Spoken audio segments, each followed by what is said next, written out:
या तो मुझ में सबको देख या तो सबको मुझ में देख। यो च मां पश्यति सर्वत्र सर्वच में पश्यति।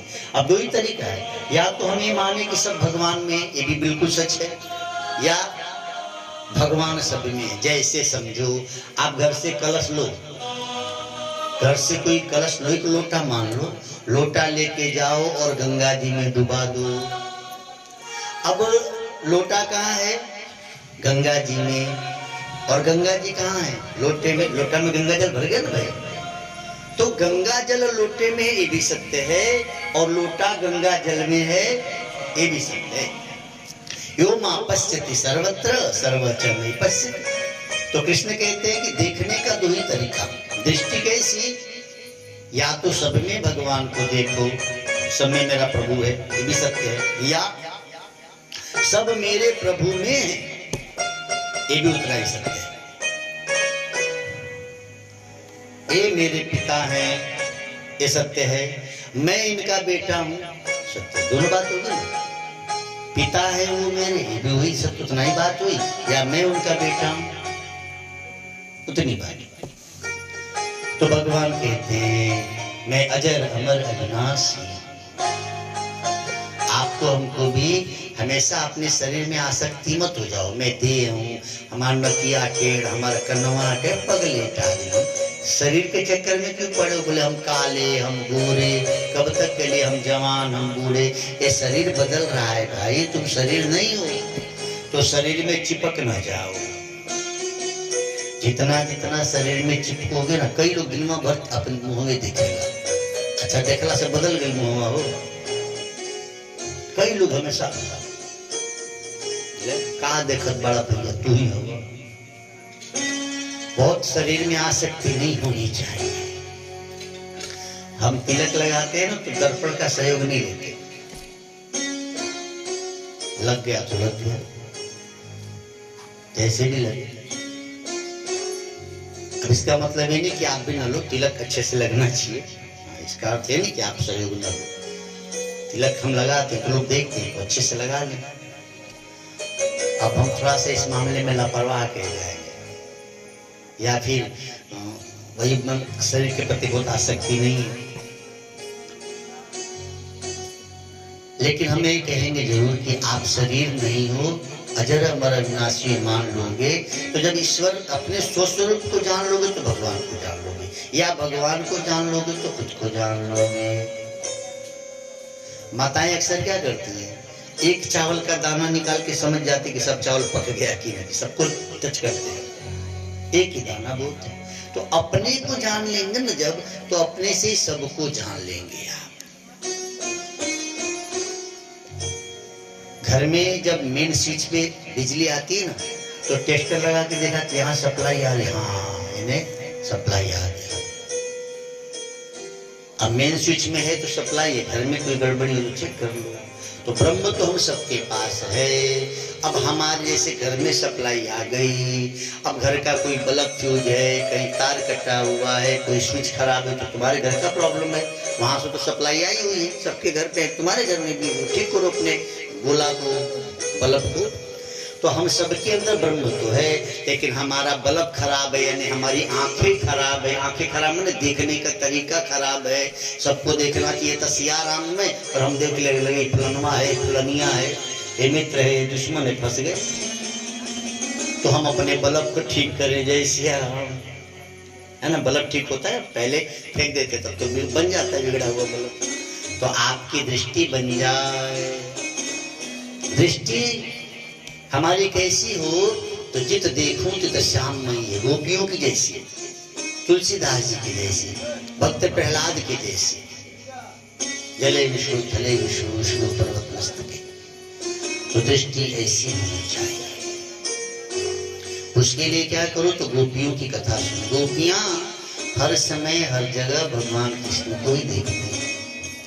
कृष्ण का इतना चिंतन उनके चित्त में है कि रात्रि को स्वप्न में भी कृष्ण का दर्शन करते हैं, और जागृत अवस्था में भी कृष्ण का ही दर्शन करते हैं। हर समय उनको कृष्ण कृष्ण याद रहते हैं। भगवान को चाहे जिस विधि प्रेम करके याद करो तो भी मिल जाएंगे। और गोपियों ने जितना कृष्ण को याद किया उतना ही कंस ने भी याद किया। कंस वैर भाव से, शत्रु भाव से याद करते तो उनको भी मिलते। लेकिन यही फर्क है कि भगवान को जो जिस भाव से याद करता है भगवान उसको उसी भाव में मिलते हैं। गोपियां प्रेम भाव से याद करती हैं तो कृष्ण उनके साथ नाचते गाते हैं। और कंस जी वैर भाव से याद करते तो कन्हैया उनको ये कूद कर गए, सिंहासन पर बैठे तो उठा के पटक दिया, मलयुद्ध में अखाड़े में मार डाले।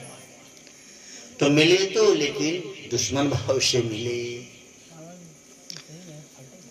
इसका और आसानी से समझो, कोई बच्चा बीमार, दो बच्चे समझो बीमार हैं और पिताजी दवा लाए, एक बेचारा तो हंसते हंसते दवा खा लिया और दूसरा नहीं खा रहा तो पिताजी दो चार झापड़ लगाए, फिर वही दवा रोते रोते खाए। तो जो भगवान को प्रेम करते करते हैं उनको समझो हंसते हंसते दवा खाए, भगवान प्रेम से मिल जाते हैं। और जो भगवान को प्रेम से नहीं बचते तो फिर वही काम राम जी फिर बाण मार मार के रावण को ठीक करते हैं। कंस मामा जी को देखो तो मलयुद्ध में पटक पटक कर मार डालते हैं। यानी आप प्रेम से नहीं तो फिर मार के खाओ, करना तो पड़ेगा। अब बोलो आपको कैसा किस तरह से भजन करना है, हंसते हंसते कि रोते रोते? मार खाई के भगवान के नाम ले पूजा कि हंस हंस के लेंगे? कैसे लेंगे? नहीं बोलते हैं, बुलबुल जनाए। हाँ, तो हंसते हंसते लेने के लिए क्या करना है? राम राम, ऐसा तो होगा नहीं। हंसते हंसते का मतलब यह हुआ कि प्रेम से।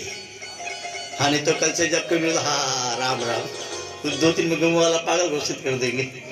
दिक्कत से कोई हंसते हंसते राम राम नहीं तो क्या हुई, पगला ही गई, कथा एक कपाल पे चढ़ गई, दवाई कराओ।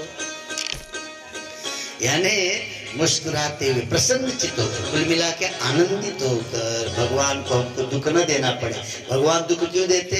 जब सुख आया और आप भगवान की भजन नहीं किए तो भगवान अब आपको दुख देंगे, है ना। टीचर पढ़ा रहे थे खूब प्यार से और तुम नहीं पढ़े नहीं समझे, जब पूछेंगे न बतिए तो पिटा, अब तो पिटाई के पड़ी ना भाई। टीचर प्रेम से पढ़ाए तब तो तुम इधर उधर देख रहे थे तो मार खाओ। तो ऐसे ही भगवान जब सुख देते हैं उस समय यदि भजन नहीं करोगे तो फिर भगवान अब दुख देंगे। देह अच्छी है, शरीर अच्छी है तो मंदिर नहीं जाओगे, माला नहीं जपोगे तो भगवान खटिया पे सुता दिए, अब जप। अरे राम राम, एका कहीं एक महीना से खटिया से उठल की राम राम राम, हे अब याद है ना भगवान। जो देही में जो रोलत रहे हंसी करे से टाइम ना रहो। हाँ बाबा कथवा में तय कि हम पूजवा ना कर कि बड़ा काम बात। आपको पता है काम कितना है हमारे पास? मनुष्य के पास इतना काम है, इतना काम है कि जीते जीत खत्म ना हुई, मोला के 13 दिन बाद तक तो घरवा वाला करेंगे से। हाँ, मर जाइए तो आज फलाना की क्रिया बना, यानी मरने के बाद 13 ही किसकी होती है? जो मर गया उसी की तो होती है। इतना काम कि फलाना के आज काम बा, 13 दिन तक तो घर वालों के करेगी पड़ी। तो मरने के बाद भी 13 दिन तक हमारा काम रह जाता है। आप जीते जी खत्म कर लोगे भैया। एक पल फुर्सत नहीं है जिंदगी में काम से, कुछ समय ऐसा निकालो प्रेम का।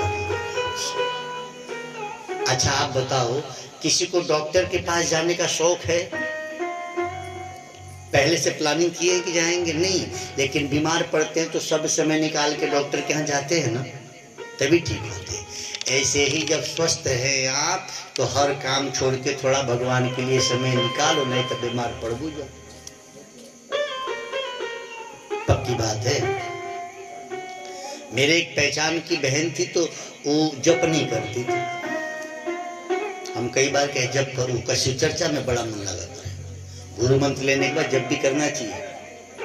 अब हो गई है बीमार खटिया पे तो अब जप कर रही है, नहीं सीधे से रहोगे तो भगवान टेढ़ा कर देंगे। यहाँ से चर्चा होती है।